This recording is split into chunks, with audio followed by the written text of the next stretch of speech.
Well, the first day of a new year presents us with the opportunity to look at how far we've come and how far we have yet to go. And I think it's important to do both of those things. I think a lot of times in January, we tend to put our focus on a newer, improved version of ourselves. I've learned, though, if you're not careful, that will breed some frustration, because we seem to have this natural tendency to focus on what we lack, to focus on what we're not, to focus on what we have left to do. We tend to, at times, evaluate ourselves more through our deficiencies than our capacity. And the trouble with that is, if you're not careful, you will live your life obsessed with the deficit. I'm lacking this, I'm falling short there, I don't measure up in this place. I certainly think it's valuable to look at yourself, to analyze, to be self-aware and say, I want to grow in this place. I want to grow in this area. And I commend anybody who makes those efforts. But before you ever look forward and try to figure out who you're going to become, it is imperative. I would say it is inappropriate to look at how far you have left to go without first remembering just how far He's brought you. Because I know that there's some, you can go ahead and clap for that. I know there's some resolutions floating through the air. I know some of you got a journal and you have drafted out all of your ambitions for what you're going to do and what you're going to change. Some of you have been dreading this day because you're going on a diet. You have not been looking forward to this day because you're fixing to change some of your patterns and your behavior. But before we get to that, I know there's some folks here at Cornerstone Church that are entering 2023 different than they entered 2022 because God showed up on your timeline. Like, I wonder if there's anybody in this room that remembers at some point in the last year when God did something on your behalf and He changed your life. Before we look ahead, let us look back and remember. There's some of you whose marriage is different today than it was at the start of the year. You are sitting here full of love and affection for each other, and it wasn't like that. Some of you got married this year. Can I get a yes to that? Some of you were lost and now you're found. Some of you are blind and now you're seeing. Some of you are broken and God has put the pieces back together. There's some folks in this room that went through some battles. Anybody been there? But here you stand, tested, stronger than ever because of what God did in your life. There's some folks that got to hug their kids around the neck at Christmas. They hadn't been at the last couple Christmases, but this year they were in the house, they were in the fold. I wonder if anybody in this room has something that they can look back on and thank God for. We're going to look ahead, but for 30 seconds, can you just get on your feet? Can you stand up and applaud the Lord for what He's done? Where are the people who were depressed and now you got joy? Where are the people who were sorrowful and now you got a laughter? Where are the people who've been stressed but now you got peace? Where are the ones who were in the hospital but now you're here in the house of God? Come on, that's okay, but we're talking about to the Lord. This ain't a clap for the preacher. This is a clap and a shout and a praise for the Lord. Come on, don't stop. Some of you beat an illness this year. Some of you got a promotion this year.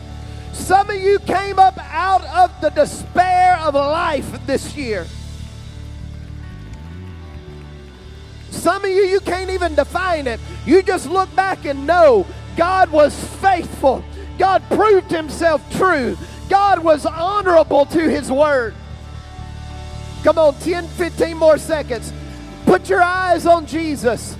Lord, we thank You for 2020. I'm looking at a church that went through a season of waiting, but here we are on the other side.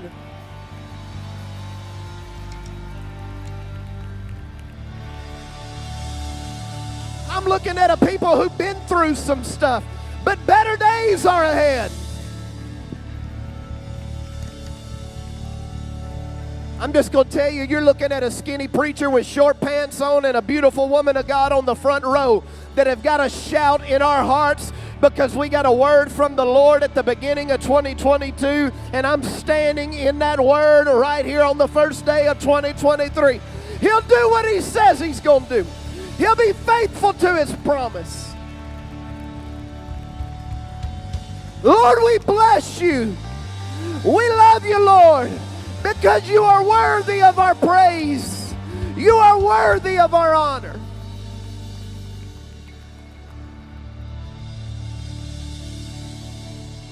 Don't ever forget to look back before you start looking ahead.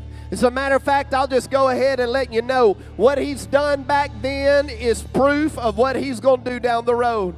If he did it then, he'll do it again, right? You can be seated.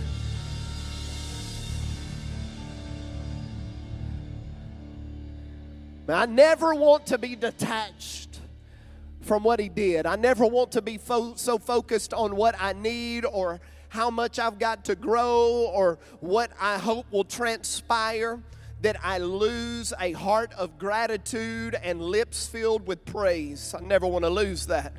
If he never does another thing, he's done more than enough.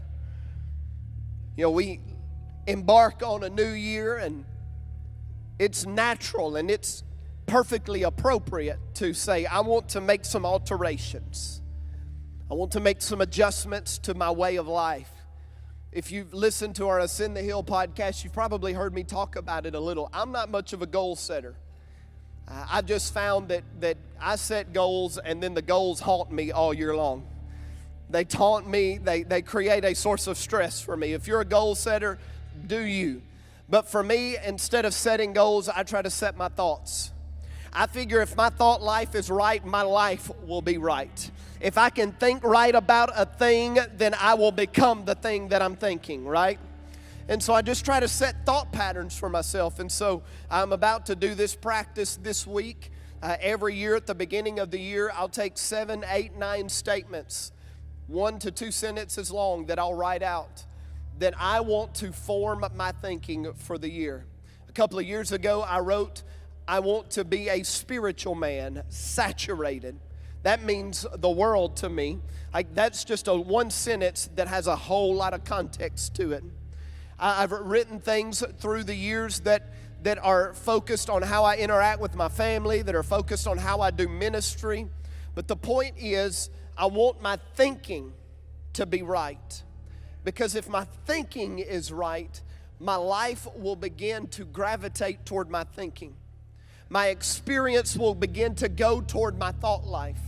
And so I found that the most effective way for me to become who God intended for me to become is to be really diligent. So I'll take those statements, and every morning in my prayer time, I'll write one of those statements at the top of my journal.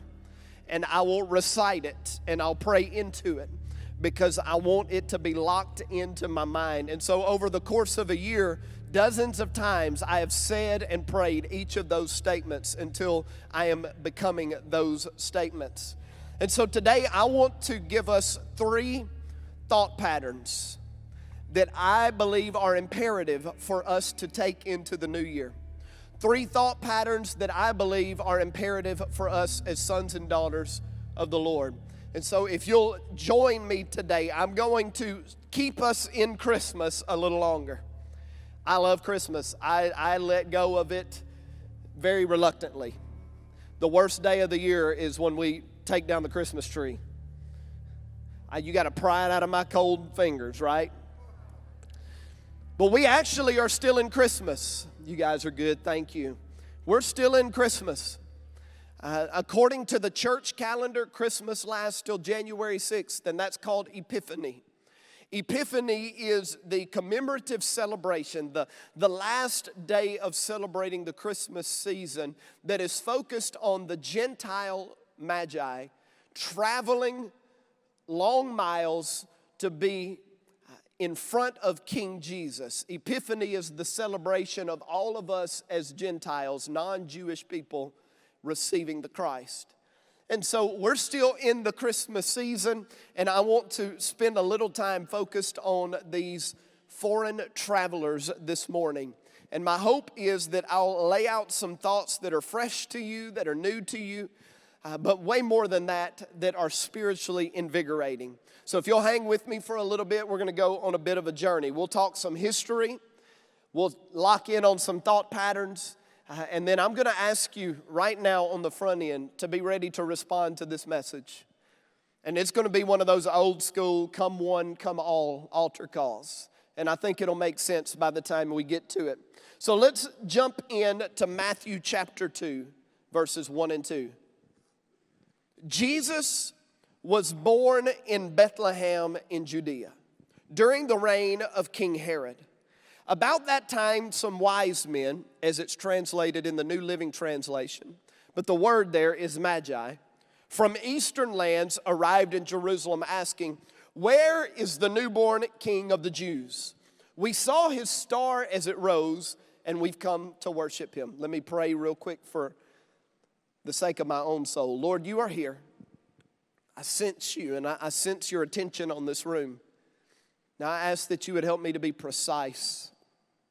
Help me to say what you want said. I pray, Holy Spirit, that you would be in our midst and that you would provoke us in the deep places of our heart. Lord, that before we make any other resolutions, that we would get our minds right. In the name of the Lord, amen. So I want to just do a little bit of a profile on the Magi so that we're all on the same page as to who these people were. There's a lot of church history and varying ideas about these visitors from foreign lands. And there's thoughts of maybe there were only 3 specific travelers, 3 wise men. We sing the song, "We Three Kings of Orient Are." And there's a lot of conjecture on how many of them there were, where did they come from. As a matter of fact, one of the early church fathers, Origen, assigned to them names. He assigned the name Caspar, Melchior, and Balthasar. And he gave them these names trying to give some history and context to who they were. I want to make this clear from the beginning. Most of that doesn't really matter.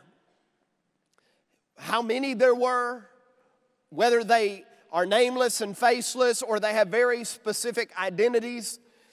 And a lot of believers, if we're being honest, get really worked up about stuff like that.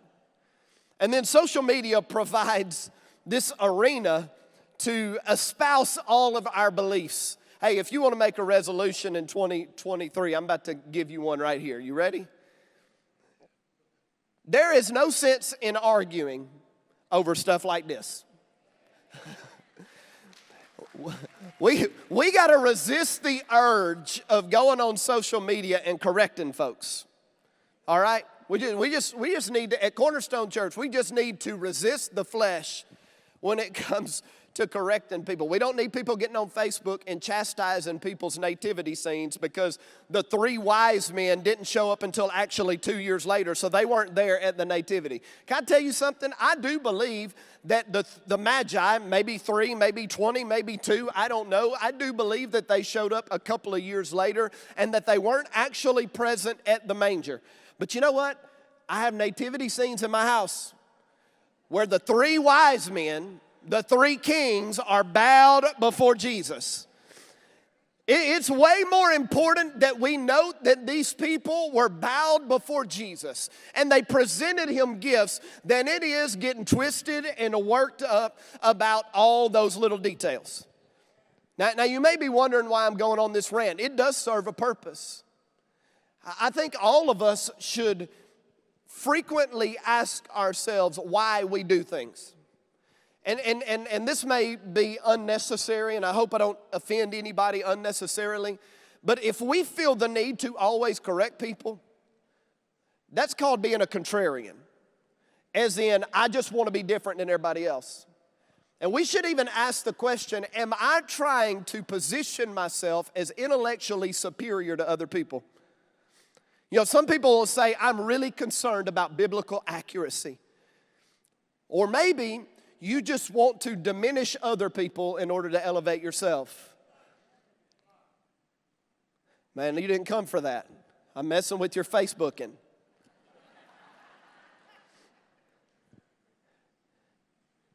Why does this matter?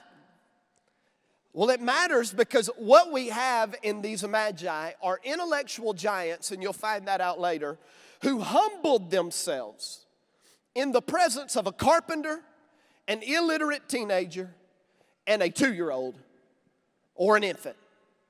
They humbled themselves in that situation. And I just want to say right out of the gate, humility is greater than hubris in God's kingdom economy. And I think we should ask ourselves regularly. Yeah, I'm glad that yes. I'm not good at pausing and letting y'all get after it. I'm sorry. I just talk. I think it's wise to regularly ask ourselves, am I operating in humility or hubris? And there's a fine line. Humility is the only appropriate approach to Jesus and the only acceptable attitude when bearing his name, period. It is the only approach that's appropriate, and it is the only acceptable attitude.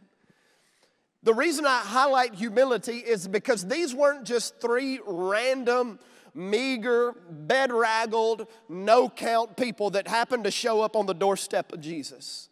The word Magi gives us some indicator. In the Greek, that word connects them to a, quote, priestly class of people in the Persian Empire. They were a part of a class that most believe, because the word Magi was attached to them, meant that they were astronomers, mathematicians, scientists, that they were highly skilled. They were so brilliant and so skilled that their people even thought of them as possibly magicians. They were different. They were a cut above. They were a different segment of society, and they were a religious group. And so as a result of their heightened intellect and impressive skills, they were positioned often in the presence of royalty. The Magi would likely have been within the inner circle of counselors for the king or the leadership council of Persia. So they had access to wealth and resources. They had access to privilege. They had access to the best of everything that their empire had available to them. I don't know all of the details. I can't tell you precisely where they came from on the map. I certainly don't know their name. I cannot exactly lay out their geographical journey. I just know that this group of people were skilled, and they were attached to wealth, and they were intelligent. And these foreigners used their intellect, their developed skill, their position, their resources, their time, and their energy to discover and worship the Christ. And we should do the same in 2023. I'm going to just say it again, and you can throw it on the screen. These foreigners used their intellect, their developed skill, their position, their resources, their time, and their energy to discover and worship the Christ. The same should be said of us in 2023. Whatever intellect you have should be leveraged to discover and worship Him. Whatever resources you own should be leveraged to discover and to worship Him. Whatever skills you have developed should be leveraged to discover and to worship Him. Whatever you have at your availability ultimately is for the purpose of the discovery of the Christ and worshiping at His feet.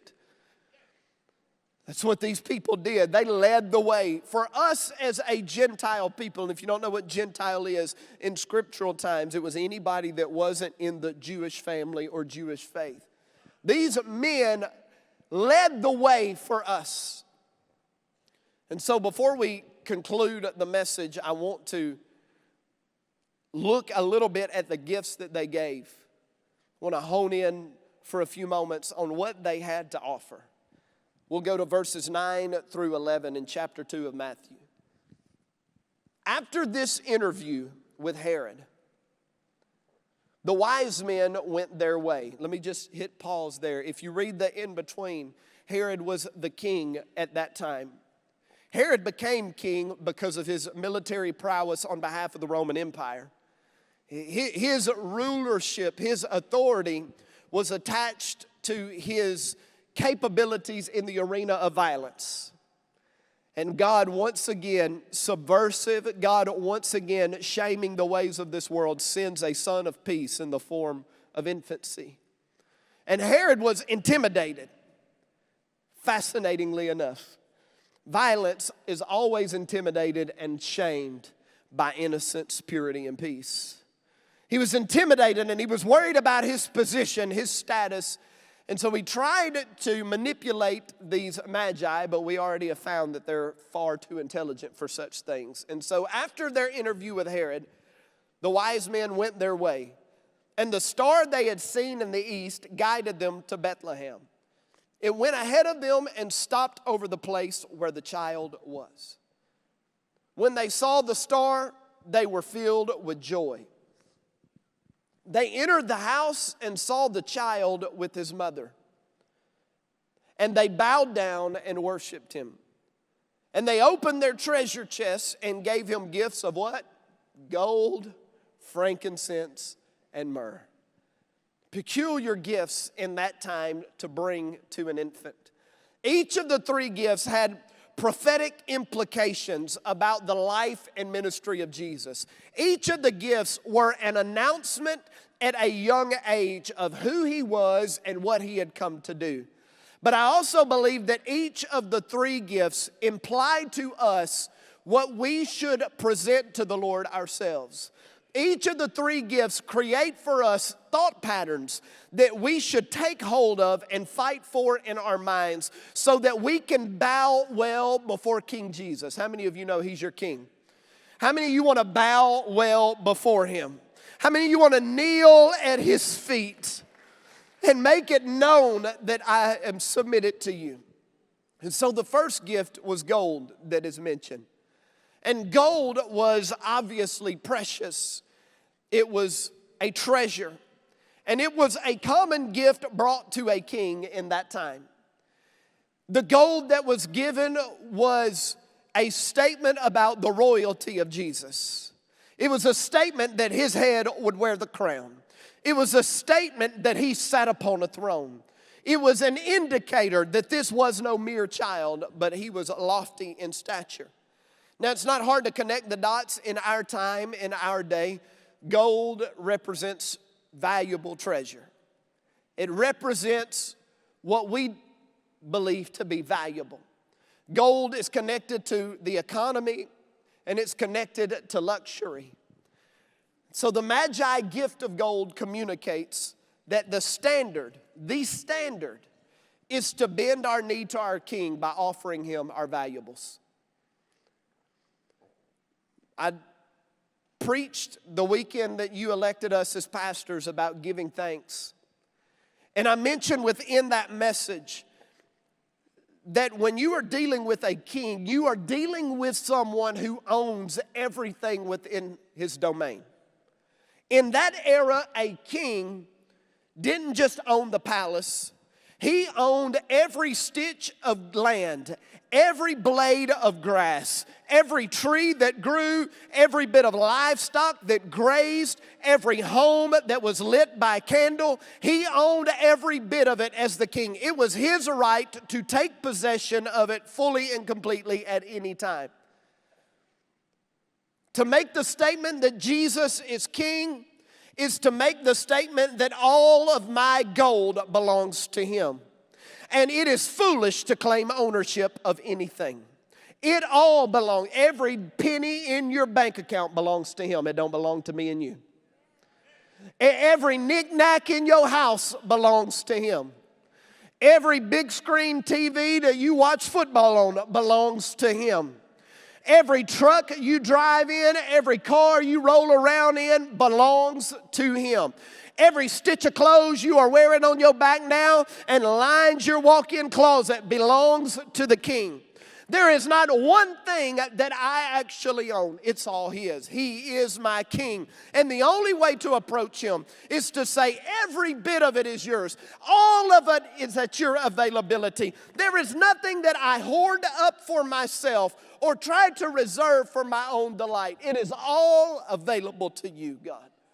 None of it is mine. Yeah, go ahead. Thank you. It's a hard thought process to embrace when we spend so much time and energy attaining and owning. But when you're a son and daughter of God and when you're a person of His kingdom, you live with the express belief that He owns every bit of it. None of it is mine. So the thought pattern number one for 2023 is all that I consider valuable belongs to Jesus, and I offer it unto Him as my King. Put it up there. I want to say it again. All that I consider valuable. Pause and reflect. My kids are His. My marriage is His. Every bit of gifting and talent. Hey, look at me. All the things you do well are His. They either came because He gifted you with it, or they came because He put you in situations that cultivated it, or they came because He brought people in your life that helped identify it. It all comes from Him. There's not a thing that I have that I'm capable of doing that cannot be traced back to Him.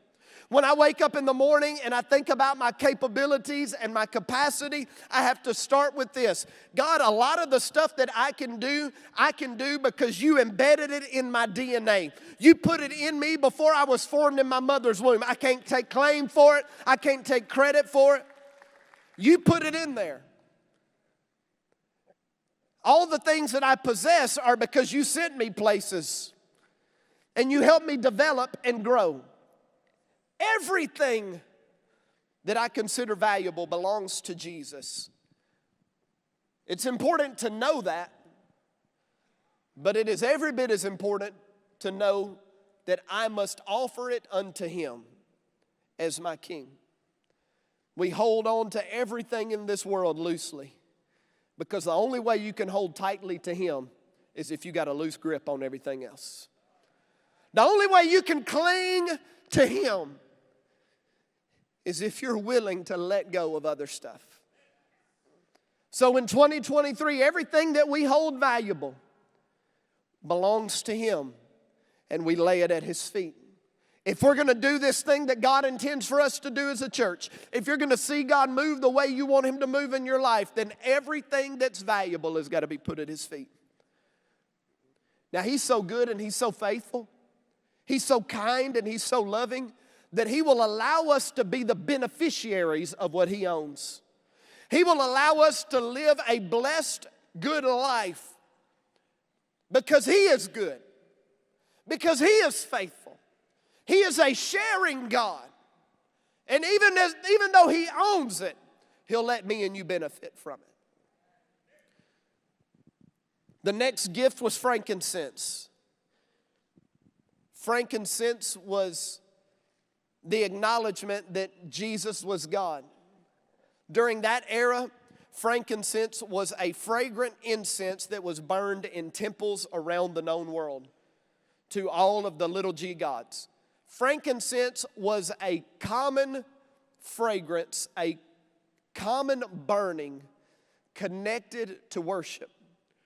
Frankincense was even burned in the Jerusalem temple to the one true and living God. And so when these Magi brought frankincense, they were making the declaration that Jesus is indeed divine. And He is worthy of my worship. He is worthy of me pouring myself out completely. The Magi gift of frankincense communicates that the standard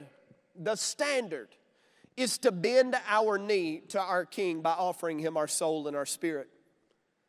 That incense going up was an indicator that my soul, my spirit, my heart are going up to the Lord to connect with Him. Can I just tell you, Cornerstone Church, there has to be a spiritual side to us. I know that we have different personality types in this room. For some of us, our natural leanings would be easier to gravitate toward giving gold because that's just more practical, that's more functional. For others of us, it's more natural to be, quote, spiritual. It's okay to have natural tendencies. It's understandable that we naturally gravitate towards certain expressions of faith. But we've got to understand that we are responsible in developing what is less natural to us. It's not enough to just give a good offering. It's not enough to just be a good financial giver. There's got to be some spirituality that rises up to God like incense. And it's not good enough to just lay in the floor and let the incense rise. There's got to be some giving connected to it, just practically speaking. So thought pattern number 2. I will offer unto him my thought life, my emotions, my song, my consumption, and my prayer. Keep it up there for a moment. I give him my thought life. I want to use my thoughts to meditate and think on him. I give him my emotions. Can we just, I want to deal with something right now. People get twisted when it comes to emotionalism and spirit-filled church. Who gave you your emotions? It's okay to be a little emotional in your faith. Being emotional is not fake or fabricated. It aggravates me. Oh, we don't want to be, get into emotionalism. God gave me my emotions as a conduit for me to connect with his divine nature. God feels emotions. Scriptures lay it out clearly. God feels emotions. It's okay if your emotions get a little involved. If you're not an emotional person, that's fine. I'm not asking you to cry all the time. I'm just asking you to not look across the aisle at somebody crying and be judgy.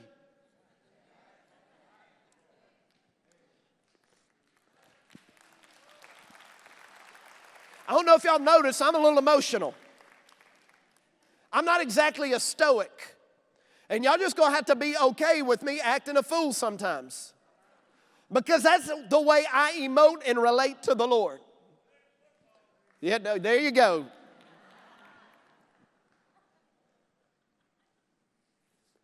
I offer my song to him. When we're doing the worship portion of the service, that is our frankincense rising up to the Lord. It's not just a formality. It is an opportunity for you to engage with heaven. I want to encourage you as we move into 2023 to say, I'm giving my song to the Lord. I'm going to engage in praise and worship. Can I just tell you something? If you'll engage in praise and worship, God will move on that, and he'll move in your life. And as we become a people who are worshipers, who give God our song, the atmosphere of this house shifts. And people who don't quite yet know Jesus will come to an awareness of just how incredible he is because of our expression in worship. And so we give him our song. And we give him our consumption. And by that I mean what I choose to take in, I give to him. And I'm going to choose to take in or resist consumption as an expression of worship. There's some stuff I'm not going to consume, not because I'm worried about whether I'm going to go to heaven or hell, but because I want to touch heaven with my life. And so I'm going to say no to that so that I can have connection to him. And there's some stuff I'm going to take in not to earn anything from God, but as an expression of worship, as frankincense rising up to say, God, I just want you to know that I love you and value you. And I'm going to give him my prayer. We're going to be a praying church. I'm looking forward to Wednesday nights. A functional part of Wednesday nights is going to be prayer. There's nothing that we want to see God do here that can happen without us being a praying people. There's nothing that I want to be a part of that can happen without us being a praying people. So the last gift, and the band can come, was myrrh. The Magi bringing myrrh to Jesus was their acknowledgement of him as human.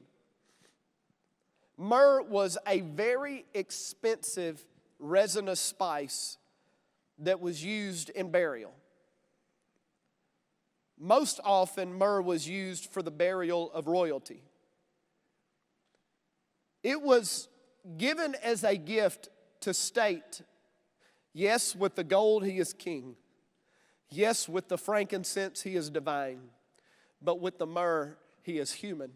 And we've talked about him in human form throughout the Unto Us series. But it also implies the self-sacrifice of Jesus. It implies the laying down of one's life. The Magi gift of myrrh communicates that the standard is to bend our knee to our King through the death of self. Now, I've been super encouraging and positive and uplifting for 11 weeks. This is my 12th sermon. We're going to get real for a moment. Jesus gave us a beautiful gift. He sacrificially surrendered himself to the brutality of the cross and surrendered unto death. And he did it all so that we could be saved from sin and reconciled to God.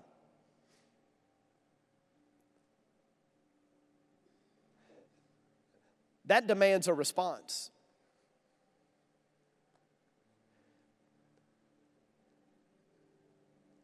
That has an expectation attached to it. Yes, we get a free gift of salvation. But there should be something in us that wants to respond appropriately. And ultimately what Jesus is asking is the same thing he said to his disciples. Unless you take up your cross and follow me into self-sacrifice, you have no part in my kingdom. That was Jesus, not me. Unless you are willing to surrender, to die to yourself, that we would die to our way of doing things in deference to his way of doing things.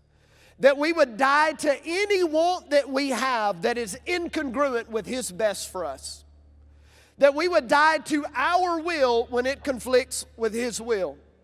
That we would die to our comfort when our comfort impedes his progress in our life. That we would die to our conveniences. That we would die to our choice when our choice hinders his mission. In 2023, the standard at Cornerstone is I want to match his death by laying my life down at his feet and saying it's not about me. It's not got to be my ways. It doesn't have to be convenient. It doesn't have to be comfortable. It's just got to be God. It's just got to be God. Thought pattern number 3. I will offer unto him my ways, my wants, my will, my comfort, my convenience, and my choices. I'm going to read it again, and I want us to begin to prepare our hearts.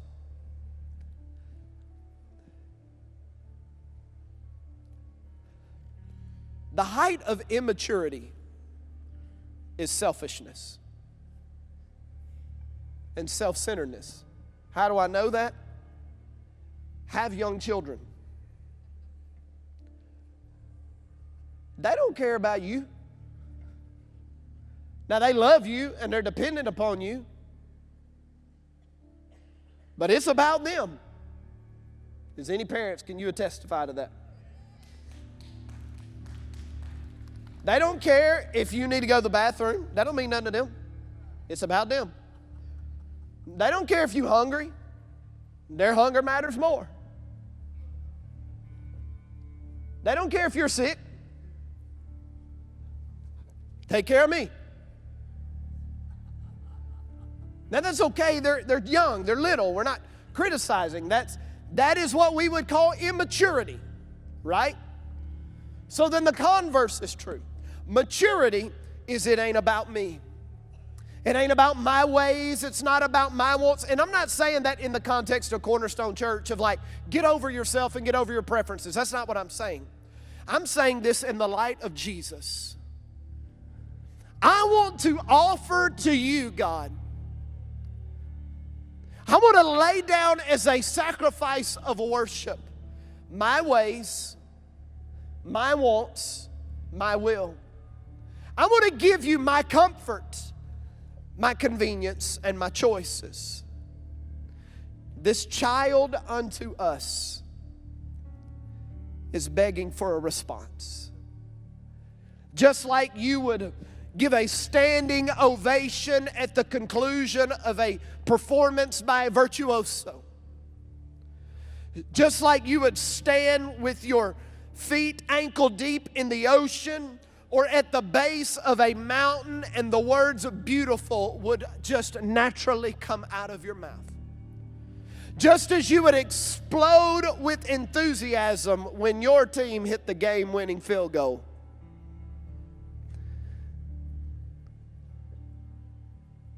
Unto us was given this precious child.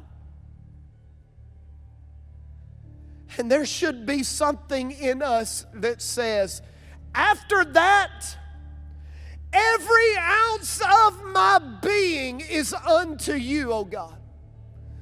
Every bit of me belongs to you. All of my desires, all of my wishes, all of my worship, all of my valuables, I am laying down unto Him. It doesn't belong to me. It's not for me. It's not about me. My life is His. That's what the Magi were teaching us. That the only way to do this right is to go on a journey using your intellect and your skills and your resources, your gifting and your connections, to go on a long journey of discovering Him. And when you find Him, you just crash to your knees with everything you've got and you lay it out before Him because He is so worthy of it all.